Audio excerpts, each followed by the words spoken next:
Hey guys, Bison here, bringing another update for the Midnight Beta, where we have both changes for Frost and Unholy. As always, let's take a look at what those changes are, talk about how they impact us, and what we feel about them. First of all, some Frost changes, not that many, as has been a thing with this beta. But honestly, Frost is doing great, so I get it, but still. They've updated the Apex talents here, I think specifically to make them more powerful. They did also make changes last time, but there's is very much to go. Well, you guys should be picking them because I think a lot of people was looking at talent combinations where you actually didn't pick up the new talents, and I don't think Blizzard wants that. They make new shiny talents. They want people to use them, so they buff them quite heavily. Anyway, we have that chosen of Frost Brood, rank 2 and 3, now have an additional effect. Enduring Strength, increase your strength by an additional 4, so that's 8%. So that's this talent here, it's the second one you have. This like the first bit was there already, which increases the pillar duration when you use Frostworm in pillar. I said that before, but that is, I think, primarily to make sure that you actually press your worm in pillar. Previously, we were kind of find it difficult to justify doing that. Now it's very obvious that, you use your worm in pillar so you get longer pillar duration. Nice and simple. But out of it, as another effect, essentially, Enduring Strength gets a buff as well. So when you use your worm in pillar, you get this strength buff afterwards with the Enduring Strength. That is now a more powerful strength buff with this Apex talent. Just a nice, good buff to this second talent point. Finally, we have that your last one has an additional effect. Increases all frost damage by 10%. So I don't think they can make it more clear that they want you to actually go and pick this up. This button essentially, they just slapped on alright, Frost DK. This single talent now has an effect that increases your damage by 10%. So I think it's going to be very difficult to not actually path this way. Nice and simple, fix to the problem. People are going to definitely use this now, I think, unless it's something that's, I don't know. I feel like this is a super powerful talent now. Alright, good job, Blizzard, you solved that problem. Let's go to Unholy DK and have a look, because there's a lot more interesting stuff happening over there. We can start by having a look at the note here that they put up. So they say, in this week's build, we're looking at a couple of topics that we've seen a lot of feedback around. Overall, we're focusing on the power distribution between abilities and the talents that empower them. That makes sense, right? There's been some issues with some part of the tree just not doing that much. Some abilities such as Arm Your Dead lack baseline power and rely heavily on other talents to make them feel impactful. That is very true. Army used to be like some are 8 ghouls for like 6 seconds, and that was it. It's like, all right, that is very weak. So it seems like they've focused on that one. Another example is Apex talent. While the first node provided a good amount of power, the rest of the nodes did not add much. Very true. They were very lackluster. With this power redistribution in mind, we're also aiming to resolve some rotational quality of life issues, such as the permanent outbreak override, bottom blow during cooldowns, the reduced global cooldown of Apex talent, and some other talents that are feeling like they should be baseline, such as Rapid Variant and Necromancer's Cunning. Let's just quickly go through those. We'll have a look at them later. Outbreak Override, they're talking about Pestilence. That's a new talent that used to kind of remove Outbreak as a button. They are ditching that. Bottom blow during cooldowns. I think this was, again, Pestilence that you had to press like every 15 seconds before, which is a bit annoying. So they fixed that. They removed the reduced cooldown of the Apex talents. So previously, when you had Apex talents right, you use Army, gives you an Necrotic Call and Graveyard. They used to have a reduced global cooldown, so you could just spam them. Now you don't have that. It's kind of like they just have the standard global cooldown. I thought it was quite fun that you could like do a bit more quickly, but that's what it is. Also, the baseline Rapid Variant, that was the one that made our Dread Plague explode and spread whenever the target dies. That's just now baked into the ability. Don't need to pick up the talent for it, which is nice. And then Necromancer's Cunning. And this is still here, but that previously used to say that when you use Putrefy, you summon a ghoul that then jumps on the target and explodes. Now that's just baseline, which I think is super nice, because this, when they introduced this, that was so nice, because you didn't have to kind of think about, all right, how old are my ghouls? Should I use Putrefy? Will that be wasteful if it has, 10 seconds left and I putrefy the ghoul and it dies and I lose lots of damage? All that you can ignore, right? When you use Putrefy, you now just summon a new ghoul and then that leaps and explodes. So all nice. Overall, right, obviously I've read all the changes, we go through them, but just this text, I think it's really, really good. They are obviously listening to feedback and kind of hitting the spots which I thought was also quite annoying. So very, very nice improvement here and good changes. But let's just go through everything that they've written down so far, because there's a lot of them, and then talk about them individually. So we have a new talent, Scythe of Decay. This one over here. Essentially, when you use Festering Strike, your next Festering Strike is then a Festering Scythe. And this makes it so that Scythe also does Deafening Decay on your target location. And that has a cooldown of like 15 seconds, which matches your standard Deafening Decay cooldown. And then this removes Deafening Decay. Honestly, you know, Deafening Decay, it just does not have much synergy left. It used to be a big part of a kit in AoE, right? But if you now look at it, there are 4 talents that interact with Deafening Decay. This one that casts automatically. Grip of the Dead that applies a slow on it. And then in your Sun Lane, you have this Blood Soaked Ground, which gives you like a physical damage reduction when you stand in it, and increase your Vampiric Strike chance by 5% when you stand in it. Or this Desecrate, which kind of like, you know, consumes the Deafening Decay to do extra damage. That isn't much. Like, Deafening Decay doesn't do anything. It's annoying to press. It's really low value. It doesn't do much damage either. So currently, I'm like, why is it still here? I don't know. It's always a bit tricky. We don't want you to send single target, but then it needs to do much damage. Like in AoE. And we have this one as well. Gives you an extra charge to Deafening Decay. It doesn't do much damage. It doesn't interact with anything in our kit, and it's annoying to press. I don't know, right? And I don't want it to do much either, because it's quite annoying. If it makes you like an aura as almost winter, I think that would be fine. But currently, it's just slightly annoying. So we'll see. We'll see. They can't ditch it either, right? That would be it's sad. So we'll see. All right. We have that Super Strain has been redesigned. It's this one over here. It used to only gives like runic power from your Dread Plague, which is really boring. Now it gives runic power and allows you to have like a second Dread Plague active at 50% effectiveness, which isn't that big either.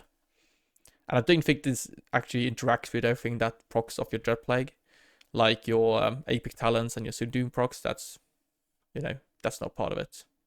In general, a bit boring. I think this is pretty cool if it would actually interact with it, but as I understand it, it doesn't. So now it's just a little bit more damage. Who knows? Maybe it's going to be something playing AoE. Maybe not. I'm not too sure. All right. We have next one. Reanimation has been updated. So you now get a Magus for 15 seconds from your Putrefy, up for 8 seconds. So like a 100% buff to this ability. Same thing with Magus. It also gives you 15 seconds by default. Huge buffs, right? Increasing that duration just increases the damage significantly and make this a lot more powerful. And I think Magus here is interesting because now we also have synergy with it in our Apex Talents. So this one here, Forbidden Knowledge, you get damage increase on Coil and Graveyard by 8% for every Magus, right? So there's a lot of things here that goes like, you know, you should be summoning Magi. Hopefully. And that kind of means that we have to pick up Reanimation and we have to pick Magus. But I like Magus, right? So that's not too bad. They're quite cute and they feel pretty nice when you stand around and there's hurl shadow balls and frost balls at the target. So that's pretty cool. All right, Pestilence has been updated. This is quite a big one. So just to reiterate, previously Pestilence, it used to be a 15-second cooldown where you could consume your dots for 100% effectiveness. And then the kind of whole rotation was going, well, you consume, reapply, and then that was like happening every 15 seconds. It was a lot of button press for this one. And then it also replaced Outbreaks. You couldn't actually apply your diseases naturally. You had to use Blight Burst and then Putrefy to do it. Well, it changed now, right? Now it's when you use Dark Transformation, your next Outbreak consumes diseases at 150% effectiveness. This is quite interesting, right? So, and then it also gives you the Putrefy charge. You can reapply them afterwards easily. This is super cool. This means essentially you press Dark Transformation and then you try and boost your diseases to as high of duration as possible. Or plagues. I need to get used to this. It's all called plagues now and not diseases. You try and boost your plagues to as big a duration as possible, and then you consume them. Because there's like this scaling component that if you double the duration, like if that deals 100 damage naturally, if you just let them expire, with this they would do 150 damage, right? So if you can then consume them at the max duration, you can get a lot of value. And this has some really nice synergy, like with your Bloodlust, you get lots of haste, and you have really long duration. You can consume that for super big damage. Same thing with Sun Lane, you get synergy because Vampiric Strike also increases your disease or plague duration. And then you have like Blight Burst doing plague duration, so lots of things. So I think this sounds like it could be pretty cool. You ramp up your diseases, you consume them with lots of damage, and then you reapply them, and then you kind of do that in a cyclical manner. Very nice. All right. Okay. Let's see. Magus updated. They buffed Army significantly, so you get 8 lesser ghouls at the last 15 seconds. 17.5. Is that coming from somewhere else? I'm not sure, but you get more ghouls. They last longer. That's quite nice. And then Race Abomination and Gargle, they're no longer like putrefied ghouls you summon. There used to be a thing that you summon like 8, and then both Abom and Gargle would putrefy 2 of them. They now just sit on top of it. This is both good and bad. Like previously, you would then putrefy, gets like reanimation value, gets all the value you get from putrefy. But I think I kind of prefer this one in general. Okay, that's still nice. We want Armor to do more damage. It also now summons Magi, which is good. So you get Magi from both Dark Transformation and Army. So good news overall, and I like those changes. We have some Apex Talents redesign. We talked about this previously, right? But first one, Forbidden Knowledge number 1, Necrotic Coil and Graveyard are now just standard GCD and cost just standard thing. So it's just like, all right, you press Army, then you get really powerful Death Calls and Epidemics for 30 seconds. All nice and cool. Your second one here, you get essentially when you putrefy, you get one of your Festering Strike charges on your Scout Strike. You know, those that summons ghouls, so you get an extra one of those. And then you also get this Mastery buff for 12 seconds. This just is like a big buff to this ability. That means that you get a nice Mastery buff overlapping most of your rotation. Also good synergy that, you know, you kind of use your Army, go into your Forbidden Knowledge, and you double putrefy, and that gives you a 12% Mastery buff, which is nice. Finally, we have our final node here. We get this Graveyard and Necrotic damage increase with your Magi, which is really powerful. And we have this secondary effect as well. Dread Plague has a 20% chance to rouse the dead, causing a lesser ghoul to nerf and leap the target to putrefy at 6% effectiveness. This essentially means that you have a 20% chance to cast Putrefy, and it deals 60% of damage, but has all the other benefits you get from Putrefy. So like it summons a Magi when you have reanimation. It gives you a ghoul or plague increase with Blight Burst. And it also gives you a Mastery buff. So this just is like, throughout the fight, your plagues are just going to randomly summon loads of minions and do lots of nice interesting things.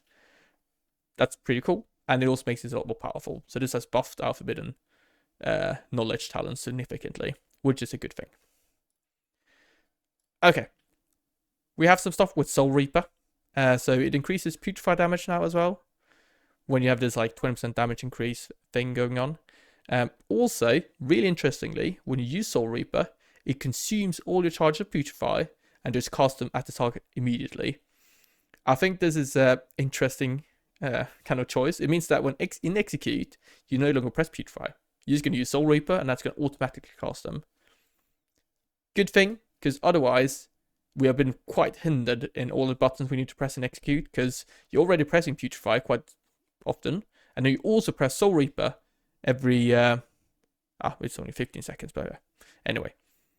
And that means that you start getting cramped with all these abilities you need to press.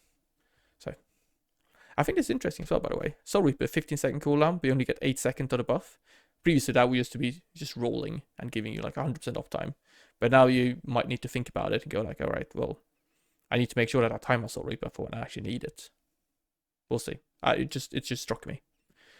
Okay. Let's see. Then there's other change we talk about. So Putrefy now summons a less ghoul inherently. That used to be a thing associated with Necromancer's Canon, and that is a great change. They buffed Dark Transformation, longer duration, and Death Call now is back to extending it by 1 second, which was like previously 0.5. Quite nice. Just buffs it out generally. And then we have all those Necrotic Call and Graveyard changes, and so on, Also, I have a Sudden Doom. Reduce the cost of Death Call and Epidemic by 15 ruling power. That was previously 10. That's just some changes to our resource balance. Okay, so a lot of changes, right? And in general, these are super, super good ones. I would just indicate, so they made a change, and then just like a day after, they made these changes, which is like super nerfing everything. And that's because the changes they just made were such big buffs, they had to kind of realign immediately. Because Unholy was like suddenly really, really good. Which is fine, right? They need to kind of keep the balance in a good way. Overall, lots and lots of good changes. I love the new Pestilence. I think the new Apex talents are interesting and pretty nice. I think it's all kind of coming together in a good way. Putrefy feels good to press. There's no like they are slowly removing all the annoying things. It's just Death and Decay that's there to go, right? Essentially. So I don't know. Starting to feel pretty good. We'll see. I hope we play Pestilence, but who it might not be able to pick it up due to reanimation and so on. But maybe.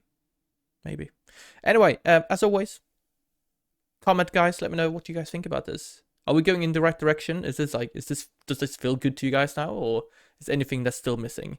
Let me know. Upvote, downvote, consider subscribing, and I'll see you guys in the next video. Thank you very much for watching. Bye bye.